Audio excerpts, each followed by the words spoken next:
Doctor soil ಉತ್ಪನ್ನಗಳನ್ನು ಮಂಜಣ್ಣವರು ಸತತವಾಗಿ ಈಗ 2.5 ವರ್ಷದಿಂದ ಬಳಸ್ತಾ ಇದ್ದಾರೆ.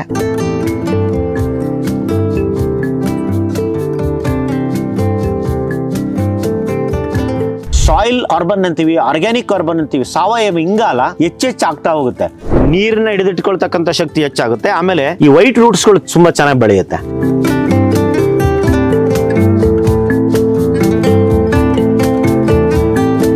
ಈ ತರದ ಕ್ರಮಗಳನ್ನು ಯಾರೇ ಅಳವಡಿಸ್ಕೊಂಡ್ರು ಕೂಡ ಅವರು ಕೂಡ ಇದೇ ರೀತಿ ಯಶಸ್ವಿ ಆಗ್ಲಿಕ್ಕೆ ಸಾಧ್ಯತೆಗಳಿದೆ.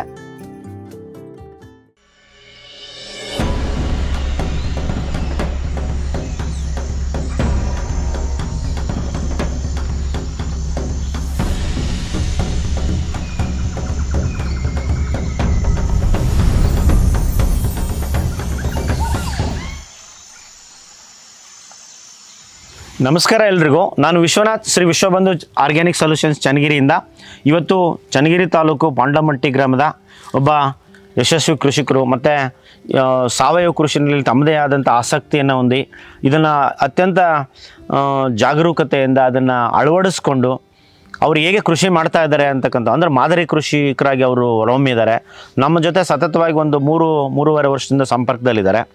ಅವರು ಯಾವ ರೀತಿ ತಮ್ಮ ಕೃಷಿಯನ್ನು ಯಾವ ರೀತಿ ಅದನ್ನು ಮಾಡ್ತಾ ಇದ್ದಾರೆ, ಅದ್ರ ಜೊತೆಗೆ ಅವ್ರಿಗೆ ಯಾವ ರೀತಿಯ ಬೆನಿಫಿಟ್ಸ್ಗಳು ಸಾವಯವ ಕೃಷಿಯಿಂದ ಅವ್ರಿಗೆ ಒದಗಿದೆ ಅನ್ನೋದನ್ನು ನಾವಿವಾಗ ಅವ್ರ ಜೊತೆ ಮಾತಾಡೋಣ. ನಮಸ್ಕಾರ ಮಂಜಣ್ಣರೇ. ನಮಸ್ಕಾರ. ಅರೆಬೆಳಚಿ ಮನೆತನದ ಮಂಜಣ್ಣ ಅಂತೇಳಿ, ರಾಜಣ್ಣರ ಮಂಜಣ್ಣವರು. ಇವರು ನಮಗೆ ಒಂದು 3.5 ವರ್ಷದ ಕೆಳಗಡೆ ಭೇಟಿ ಆದ್ವಿ. 2.5-3 ವರ್ಷ ಆಯಿತು. ಸೊ ಅವಾಗಿನಿಂದ ನಮ್ಮ ಡಾಕ್ಟರ್ ಸಾಯಿಲ್ ಪ್ರಾಡಕ್ಟ್ಸ್ಗಳನ್ನ ಸತತವಾಗಿ ಬಳಸ್ತಾ ಇದ್ದಾರೆ. ಆಮೇಲೆ ನಮಗೆ ಇಲ್ಲಿ ಏನು ನಾವು ಮಾತಾಡೋಗಿರ್ತೀವಿ ಅದನ್ನು ಚಾಚು ತಪ್ಪದೆ ಅವರು ಅಳವಡಿಸ್ಕೊಂಡು ಅದನ್ನು ನಿರ್ವಹಣೆ ಮಾಡ್ತಾ ಇದ್ದಾರೆ ತೋಟನ. ಸೊ ಇಲ್ಲಿ ಲಾಸ್ಟ್ ಟೈಮು ನೀವೇ ಮಂಜಣ್ಣರೇ, ಬೇರೆ ಕಡೆ ಎಲ್ಲ ಏನಾಯಿತು, ನೀರಿನ ಸಮಸ್ಯೆ ಹೆಚ್ಚಾಯಿತು. ನಿಮಗೆ ಯಾವ ಥರ?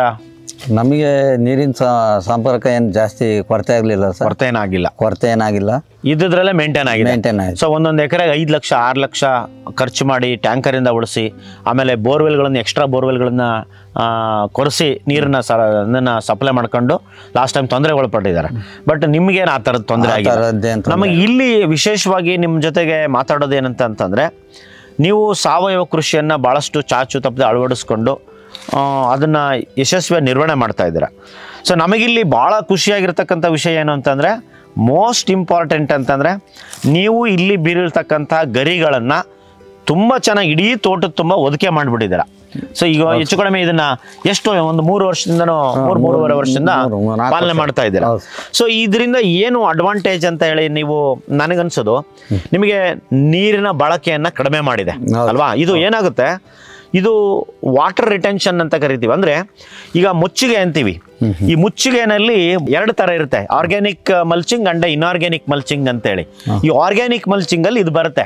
ಈ ಆರ್ಗ್ಯಾನಿಕ್ ಮಲ್ಚಿಂಗ್ ಒಳಗಡೆ ಅಂದರೆ ಮುಚ್ಚಿಗೆಯಲ್ಲಿ ಈ ಬಿದ್ದಿರ್ತಕ್ಕಂಥ ಸೋಗೆ, ಬೇರೆಯ ತ್ಯಾಜ್ಯಗಳು ಅಂದರೆ ಸಸ್ಯ ತ್ಯಾಜ್ಯಗಳು, ಉಳಿಕೆಯ ತ್ಯಾಜ್ಯಗಳನ್ನು ತೆಗೆದು ಇಲ್ಲಿ ಮಣ್ಣಿಗೆ ಸೇರಿಸ್ತಾ ಇದ್ರೆ, ಇದನ್ನು ಒದಕೆ ಮಾಡ್ತಾ ಇದ್ರೆ ಅದನ್ನು ಆರ್ಗ್ಯಾನಿಕ್ ಮಲ್ಚಿಂಗ್ ಅಂತೀವಿ. ಅದರಲ್ಲಿ ಇವ್ರು ಏನು ಮಾಡಿದ್ದಾರೆ, ಇಲ್ಲಿ ಬಾಳೆಯನ್ನು ಕೂಡ ಇಂಟರ್ ಕ್ರಾಪ್ ಆಗಿ ಬಳಸ್ಕೊಂಡಿದ್ದಾರೆ. ಈ ಬಾಳೆನಲ್ಲಿ ಬಂದಿರತಕ್ಕಂಥ ನೋಡಿ, ಇಲ್ಲಿ ಎಷ್ಟು 4 ವರ್ಷ ಆಗಿದೆ ಬಾಳೆ. ಹೆಚ್ಚು ಕಡಿಮೆ ಮಂಜಣ್ಣರು ಒಂದು ಎಷ್ಟು ವರ್ಷ ಆಯ್ತು ಇದು ಬಾಳೆ ಹಾಕಿ? 4 ವರ್ಷ ಆಯಿತು. ಒಂದ್ಸರಿ ಪ್ಲಾಂಟ್ ಮಾಡಿದ್ದಾರೆ, ಗುಂಪು ಬಾಳೆ ಮಾಡಿದ್ದಾರೆ. ಸತತವಾಗಿ ಅದು ಬಂದಿರತಕ್ಕಂಥದ್ದು ನೋಡಿ, ಈಗ 4-5 ಕಳೆದಿದ್ದಾರೆ, ಒಂದು ಬಿಡ್ತಾರೆ. ನೆಕ್ಸ್ಟ್ ಇನ್ನೊಂದು 8 ತಿಂಗಳಿಗೆ ಇದು ಬರುತ್ತೆ ಫಸಲು. ಸೊ ಅಲ್ಲಿ ಬಾಳೆ ತೆಗೆದಿರೋದನ್ನ ಕಟ್ ಮಾಡಿ ಇದನ್ನು ಮಾಡಿದ್ದಾರೆ.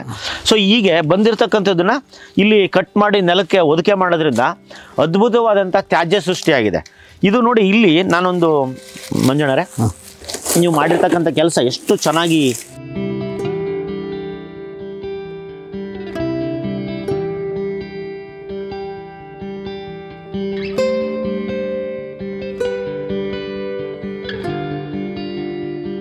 ನೋಡಿ ಬಂಧುಗಳೇ, ಇಲ್ಲಿ ಎಷ್ಟು ಚೆನ್ನಾಗಿ ಇದು ವಾಟರ್ ರಿಟೆನ್ಷನ್ ಅಂತ ಅಂತೀವಿ. ಅಂದರೆ ಮುಚ್ಚಿಗೆಯ ಮೊದಲ ಏನು ಬೆನಿಫಿಟ್ ಅಂತಂದರೆ water holding capacity of the soil raise ಆಗೋದು. ಮಣ್ಣಿನಲ್ಲಿ ಸಾಯಿಲ್ ಮಾಯಿಶ್ಚರ್ ರಿಟೆನ್ಷನ್ ಆಗೋದ್ರಿಂದ ಹೆಚ್ಚಾಗಿ ಏನಾಗುತ್ತೆ, ಇಲ್ಲಿ ಮೈಕ್ರೋಬಿಯಲ್ ಆ್ಯಕ್ಟಿವಿಟಿ ಹೆಚ್ಚಾಗುತ್ತೆ. ಈ ಮೈಕ್ರೋಬಿಯಲ್ ಆ್ಯಕ್ಟಿವಿಟಿ ಹೆಚ್ಚಾಯಿತು ಅಂತಂದರೆ ಸಹಜವಾಗಿ ಏನು ಕಸ ಸೇರಿರುತ್ತೆ ಮಣ್ಣೊಳಗಡೆ ಅದನ್ನು ಬೇಗನೆ ಅದನ್ನು ಡಿಕಂಪೋಸ್ ಮಾಡಿಬಿಡುತ್ತೆ. ಆ ಬೇಗನೆ ಡಿಕಂಪೋಸ್ ಆಯಿತು ಅಂತಂದರೆ ಅಗೈನ್ ಮತ್ತೆ ಅಲ್ಲಿ ಹೆಚ್ಚೆಚ್ಚು ಮೈಕ್ರೋಬ್ಸ್ಗಳು ಹೆಚ್ಚೆಚ್ಚು ಉತ್ಪತ್ತಿ ಆಗುತ್ತೆ. ಅಲ್ಲಿ ಏನು ಸಾಯಿಲ್ ಕಾರ್ಬನ್ ಅಂತೀವಿ, ಆರ್ಗ್ಯಾನಿಕ್ ಕಾರ್ಬನ್ ಅಂತೀವಿ, ಸಾವಯವ ಇಂಗಾಲ ಹೆಚ್ಚೆಚ್ಚು ಆಗ್ತಾ ಹೋಗುತ್ತೆ. ಯಾವಾಗ ಆರ್ಗ್ಯಾನಿಕ್ ಕಾರ್ಬನ್ ಹೆಚ್ಚಾಗುತ್ತೆ ನಿಮಗೆ ನೀರನ್ನ ಬಳಕೆ ಅಂದರೆ ನೀರನ್ನ ಕಡಿಮೆ ಪ್ರಮಾಣದಲ್ಲೂ ಕೂಡ ತೋಟನ ಮ್ಯಾನೇಜ್ ಮಾಡ್ತಕ್ಕಂಥ ಒಂದು ವ್ಯವಸ್ಥೆ ಏರ್ಪಾಡಾಗುತ್ತೆ. ಸೊ ಆ ಕಾರಣಕ್ಕಾಗಿ ಈ ಒಂದು ಆರ್ಗ್ಯಾನಿಕ್ ಮಲ್ಚಿಂಗ್ ಅಂತಕ್ಕಂಥದ್ದು ತುಂಬ ಅದ್ಭುತವಾದಂಥ ಪರಿಣಾಮಕಾರಿ ಮೆಥಡ್ ಇದು. ಸೊ ಇಲ್ಲಿ ನೋಡಿ ನಾನು ಮುಟ್ತಾ ಇದ್ದೀನಿ, ಎಷ್ಟು ಚೆನ್ನಾಗಿ ಇದು ಇಲ್ಲಿ ಇದಾಗಿದೆ, ಕಳೆತೋಗಿದೆ ಎಲ್ಲ. ಇದು ಎಷ್ಟು ಅದ್ಭುತವಾದಂಥ ಸ್ಮೆಲ್ ಕೂಡ ಇರುತ್ತೆ. ಆಮೇಲೆ ಇಲ್ಲಿ ಹೆಚ್ಚೆಚ್ಚು ಎರೆಹುಳುಗಳು ಉತ್ಪತ್ತಿ ಆಗುತ್ತೆ. ಈ ಥರದ ಏನು ಕಸ ಕಡ್ಡಿ ಇರುತ್ತೆ ಅದೆಲ್ಲ ಬೇಗನೆ ಕಳೆಯುತ್ತೆ. ಸೊ ಹೆಚ್ಚೆಚ್ಚು ವೈಟ್ ರೂಟ್ಸ್ಗಳು ನೋಡಿ ಇಲ್ಲೆಲ್ಲ ಮೇಲ್ಗಡೆನೆ ಮೇಲ್ಪದ್ರಕ್ಕೇ ಬಂದುಬಿಡುತ್ತೆ ವೈಟ್ ರೂಟ್ಸ್ಗಳು.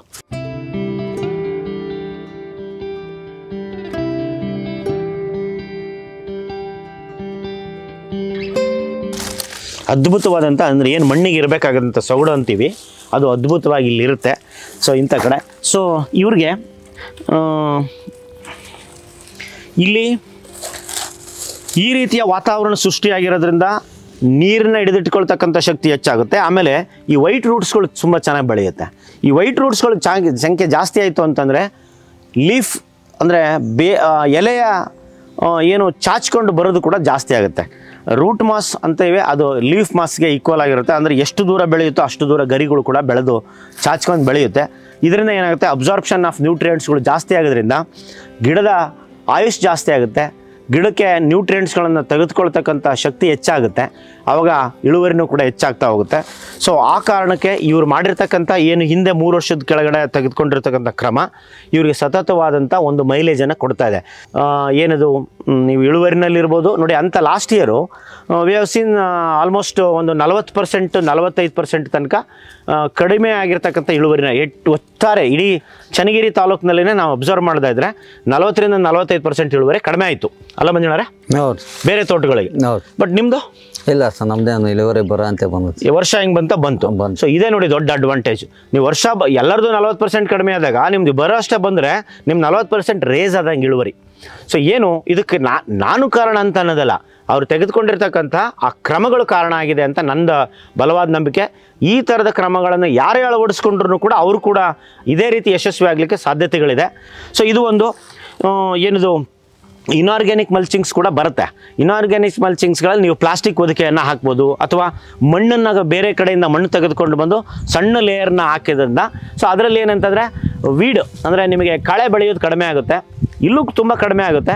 ಅಲ್ಲಿ ಕಳೆ ಕಡಿಮೆ ಆಗಲಿಕ್ಕೆ ಮತ್ತು ಅಲ್ಲಿ ಏನದು ಹೊಸದಾಗಿ ಅಂದರೆ ನೀವು ತುಂಬ ನೀರು ನಿಲ್ತಾ ಇತ್ತು ಅಂತ ಸಂದರ್ಭಗಳಲ್ಲಿ ಇವೆರಡು ನೀರನ್ನು ನಿಲ್ಲೋದನ್ನು ಅವಾಯ್ಡ್ ಮಾಡೋದಕ್ಕೆ ಇವೆರಡು ಅವಶ್ಯಕತೆಗಳಿಗೆ ಅದನ್ನು ಇನಾರ್ಗ್ಯಾನಿಕ್ ಮಲ್ಚಿಂಗಿಗೆ ಹೋಗ್ಬೋದು. ಆದರೆ ಇದು ಅದಕ್ಕಿಂತ ತುಂಬ ಅದ್ಭುತವಾದಂಥ ಒಂದು ಅಡ್ವಾಂಟೇಜಸ್ಗಳನ್ನ ಕೊಡುತ್ತೆ. ವಾಟರ್ ರಿಟೆನ್ಷನ್ನು ಮತ್ತು ಇಲ್ಲಿ ಹ್ಯುಮಿಡಿಟಿ ಮಾಯಿಶ್ಚರ್ ಮೇಂಟೈನ್ ಮಾಡೋದು, ಮೈಕ್ರೋಬಿಯಲ್ ಆ್ಯಕ್ಟಿವಿಟಿ ಹೆಚ್ಚಾಗೋದು, ಇದೆಲ್ಲ ಆಗೋದ್ರಿಂದ ಇದು ಒಂದು ಅದ್ಭುತವಾದಂಥ ಸಾಧನ.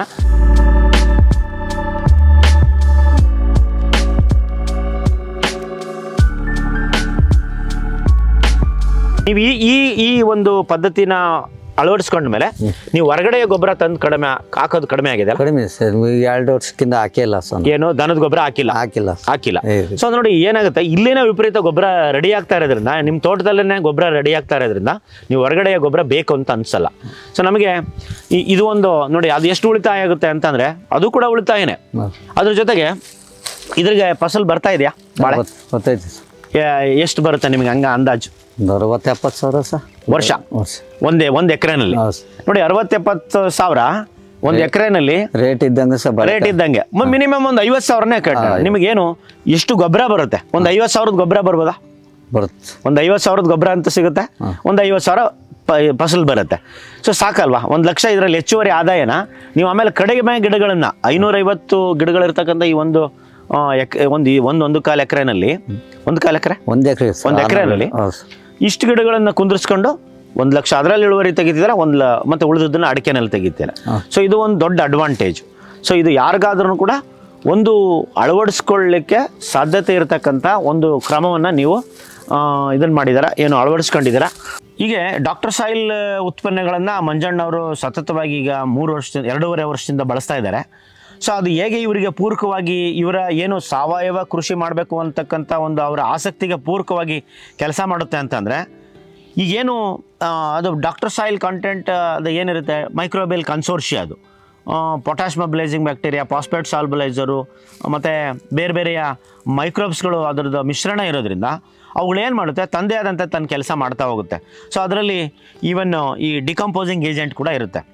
ಇವಾಗ ಅದೇನು ಮಾಡುತ್ತೆ, ಮಣ್ಣೊಳಗಡೆ ಸೇರ್ಕೊಂಡು, ಸೊ 1 ml 1 × 10⁸ ಮೈಕ್ರೋಬ್ಸ್, ಎಷ್ಟು ಲಕ್ಷ ಮೈಕ್ರೋಬ್ಸ್ಗಳು 1 ml ಇರೋದ್ರಿಂದ ಅವನ್ನ ನೆಲಕ್ಕೆ ಬಿಟ್ಟ ತಕ್ಷಣವೇ ಕಂಡೀಸಿವ್ ಎನ್ವಿರಾನ್ಮೆಂಟ್ ಇರಬೇಕಂದ್ರೆ ವೆಟ್ ಕಂಡೀಷನಲ್ಲಿ ನೀವು ನೆಲಕ್ಕೆ ಬಿಟ್ಟ ತಕ್ಷಣ ಅದು ರೆಪ್ಲಿಕೇಟ್ ಆಗ್ತಾ ಹೋಗುತ್ತೆ, ಅಂದರೆ ಮಲ್ಟಿಪ್ಲೈ ಆಗ್ತಾ ಹೋಗುತ್ತೆ. ಮಲ್ಟಿಪ್ಲೈ ಆಗಿ ಹೋಗಿದ ತಕ್ಷಣ ಅದು ಮಣ್ಣೊಳಗಡೆ ಸೇರಿಕೊಂಡು ಅದೇನು ಮಾಡುತ್ತೆ, ಈ ಕಸ ಕಡ್ಡಿಯನ್ನು ಬೇಗನೆ ಡಿಕಂಪೋಸ್ ಮಾಡೋದ್ರ ಜೊತೆಗೆ ಸಾಯಿಲ್ನಲ್ಲಿರ್ತಕ್ಕಂಥ ನ್ಯೂಟ್ರಿಯೆಂಟ್ಸ್ಗಳನ್ನು ಮೊಬಿಲೈಸ್ ಮಾಡೋದ್ರಿಂದ ಬೇಗನೆ ಅದು ಗಿಡಗಳ ಹೆಲ್ತನ್ನು ಚೆನ್ನಾಗಿ ಕಾಪಾಡುತ್ತೆ. ಸಾಯಿಲ್ದು ಏನೇ ಕಂಡೀಷನ್ ಇದ್ರೂ pH ಬ್ಯಾಲೆನ್ಸ್ ಆಗುತ್ತೆ. pH ಅಂತಂದರೆ ಮಣ್ಣಿನ ರಸಾರ ಅಂತೀವಿ, ಪವರ್ ಆಫ್ ಹೈಡ್ರೋಜನ್ ಅಯನ್ಸ್ ಅಂತ ಅಂತೀವಿ. ಸೊ ಅದು ಕರೆಕ್ಟಾಗಿ ಅಂದರೆ 6.5 to 7.5 ಇರಬೇಕಲ್ಲ ಮಣ್ಣಲ್ಲಿ. ಸೊ ಅದನ್ನು ಬ್ಯಾಲೆನ್ಸ್ ಮಾಡುತ್ತೆ, ನ್ಯೂಟ್ರಲ್ ಸ್ಟೇಟಿಗೆ ತರುತ್ತೆ. ಯಾವಾಗ 6.5ಗಿಂತ ಕಡಿಮೆ ಇರುತ್ತೆ ಸಾಯಿಲ್ pH ಮತ್ತು 7.5ಗಿಂತ ಹೆಚ್ಚಿರುತ್ತೆ, ಆವಾಗ ಮಣ್ಣಲ್ಲಿ ಏನೇ ನ್ಯೂಟ್ರಿಯೆಂಟ್ಸ್ಗಳು ಇದ್ರೂ ಕೂಡ ಅವನ್ನು ತೆಗೆದುಕೊಳ್ತಕ್ಕಂಥ ಸ್ಥಿತಿನಲ್ಲಿ ಗಿಡಗಳಿರಲ್ಲ. ಯಾವಾಗ ಸಾಯಿಲ್ pH ಬ್ಯಾಲೆನ್ಸ್ ಆಗುತ್ತೆ, ಆವಾಗ ಗಿಡಗಳು ಮಣ್ಣಲ್ಲಿನ ನ್ಯೂಟ್ರಿಯೆಂಟ್ಸ್ಗಳನ್ನು, ನೀರಲ್ಲಿರೋದನ್ನು ಮಿನರಲ್ಸ್ಗಳನ್ನು ತೆಗೆದುಕೊಳ್ಳೋದಕ್ಕೆ ಶುರು ಮಾಡುತ್ತೆ. ಸೊ ಆ ರೀತಿಯ ಒಂದು ಬ್ಯಾಲೆನ್ಸಿಂಗ್ ಏಜೆಂಟ್ ಆಗಿ ಡಾಕ್ಟರ್ ಸಾಯಿಲ್ ಉತ್ಪನ್ನಗಳು ಕೆಲಸ ಮಾಡುತ್ತೆ. ಸೊ ಅದರಲ್ಲಿ ಯಾವಾಗ pH ನ್ಯೂಟ್ರಲಿಗೆ ಬಂತು, ಸಾಯಿಲ್ ರೆಜ್ಯುವಿನೇಟ್ ಆಗುತ್ತೆ. ಯಾವಾಗ ಸಾಯಿಲ್ ರೆಜ್ಯುವಿನೇಟ್ ಆಯಿತು, ನಮ್ಮದು ಅರ್ಧ ಕೆಲಸ ಮುಗೀತು. ಅಲ್ಲಿ ಹೆಚ್ಚೆಚ್ಚು ಮೈಕ್ರೋಬಿಯಲ್ ಆ್ಯಕ್ಟಿವಿಟೀಸ್ ಕೂಡ ಹೆಚ್ಚು ನಡೆಯೋದ್ರಿಂದ ಸಾಯಿಲ್ ಏರಿಯೇಷನ್ ಕೂಡ ಚೆನ್ನಾಗಾಗೋದ್ರಿಂದ ನಾವು ಸಾವಯವ ಕೃಷಿಗೆ ಏನು ತೊಡಗಿಸ್ಕೊಂಡಿದ್ದೀವಿ, ನಮ್ಮದು ಕೃಷಿ ಯಶಸ್ವಿ ಆಗ್ತಾ ಹೋಗುತ್ತೆ. ಸೊ ಆ ಕಾರಣಕ್ಕೆ ನಾವು ಡಾಕ್ಟರ್ ಸಾಯಿಲ್ ಒಳಸುರಿಗಳು ಇದು ನಿರಂತರವಾಗಿ ಬಳಸೋದ್ರಿಂದ ಏನು ನಮ್ಮ ಜಮೀನಿನಲ್ಲಿ ಅತ್ಯಂತ ಯಶಸ್ವಿ ಕೃಷಿಯನ್ನು ನಡೆಸೋದ್ರ ಜೊತೆಗೆ ಸಾಯಿಲ್ ರೆಜ್ಯುವಿನೇಷನ್ ಮಾಡೋದ್ರ ಜೊತೆಗೆ ನಾವು ಕಡಿಮೆ ಖರ್ಚಿನಲ್ಲಿ ಕೂಡ ಕೃಷಿಯನ್ನು ಯಶಸ್ವಿಯಾಗಿ ಮಾಡ್ಬೋದು ಅಂತಕ್ಕಂಥದ್ದಕ್ಕೆ ಒಂದು ಬೆಸ್ಟ್ ಉದಾಹರಣೆ ನಮ್ಮ ಪಾಂಡಮಟ್ಟಿ ಮಂಜಣ್ಣವರು ಅಂತಕ್ಕಂಥ ಒಂದು ಆಶಯ. ನಮಗೆ ಒಂದು ಈ ಪ್ರೂವನ್ ಥೇರಿ ಇದು, ಇವರು ಪ್ರೂವ್ ಮಾಡಿದ್ದಾರೆ. ಸೊ ಮಂಜಣ್ಣವರೇ, ತಮ್ಮ ಕಡೆಯಿಂದ ಅಂದರೆ ನೀವು ಈಗ ಏನು ಇದನ್ನು ಮಾಡ್ತಾ ಇದ್ದೀರಿ, ನಿಮಗೆ ಇದರಲ್ಲಿ ನೆಮ್ಮದಿ ಇದೆಯಾ? ಕೃಷಿನಲ್ಲಿ ಈ ಥರದ ಕೃಷಿ ಮಾಡ್ತಾ ಇರೋದು ನಿಮಗೆ ಸ್ಯಾಟಿಸ್ಫ್ಯಾಕ್ಷನ್ ಇದೆ? ನೀವೇನು ಈ ಥರ ಮಲ್ಟಿ ಕ್ರಾಪ್ಸ್ ಮಾಡಿರೋದು, ಈ ಮಲ್ಚಿಂಗ್ ಮಾಡಿರೋದು, ಡಾಕ್ಟರ್ ಸಾಯಿಲ್ ಉತ್ಪನ್ನಗಳನ್ನು ಬಳಸ್ಕೊಂಡು ಕೃಷಿ ಮಾಡ್ತಾ ಇರೋದು, ಇವೆಲ್ಲದೂ ನಿಮಗೆ ತೃಪ್ತಿ ತಂದಿದೆ. ಸೊ ನೀವೊಬ್ಬ, ನಮಗನ್ಸೋದು ಒಬ್ಬ ಸಾವಯವ ಕೃಷಿಕರಿಗೆ ಒಬ್ಬ ಮಾರ್ಗದರ್ಶಕರ ಥರ ನೀವು ಈ ಒಂದು ನಿಮ್ಮ ಕೃಷಿ ಇನ್ನೂ ಹೆಚ್ಚೆಚ್ಚು ಯಶಸ್ಸು ನೀಡಲಿ. ನಮ್ಮ ಮೋಟೋ ಏನಂತಂದರೆ ಕೃಷಿನಲ್ಲಿ ಖರ್ಚು ಕಡಿಮೆ ಆಗಬೇಕು, ಸಾಯಿಲ್ ರೆಜ್ಯುವಿನೇಟ್ ಆಗಬೇಕು. ಅಂದರೆ ನಾವು ಮುಂದಿನ ಪೀಳಿಗೆಗೆ ಒಂದು ಒಳ್ಳೆಯ ಭೂಮಿಯನ್ನು ಬಿಟ್ಟೋಗ್ಬೇಕಾದಂಥ ಜವಾಬ್ದಾರಿ ನಮಗಿದೆ. ನಾವು ಇವತ್ತಿಂದ ಅಷ್ಟೇ ನೋಡಿಕೊಂಡು ಹೆಚ್ಚೆಚ್ಚು ನಾವು ಬೇರೆ ರಾಸಾಯನಿಕಗಳನ್ನು ಬಳಸಿ ನಾವು ಕೃಷಿ ಮಾಡಿದರೆ ಸಾಯಿಲ್ ಫರ್ಟಿಲಿಟಿ ಹಾಳಾಗೋದ್ರಿಂದ ಅದು ಮುಂದೆ ದೊಡ್ಡ ತೊಂದರೆಗೆ ಒಳಪಡುತ್ತೆ. ಆ ಕಾರಣಕ್ಕೆ ಈ ರೀತಿಯ ಕೃಷಿಗೆ ಸಂಬಂಧಿಸಿದ ಎಲ್ಲ ವಿಷಯಗಳಿಗೆ ಶ್ರೀ ವಿಶ್ವಬಂಧು ಆರ್ಗ್ಯಾನಿಕ್ ಸೊಲ್ಯೂಷನ್ಸ್ ಚನ್ನಗಿರಿಗೆ ಭೇಟಿ ನೀಡ್ಬೋದು. 8722335577ಗೆ ಭೇಟಿ ನೀಡ್ರಿ.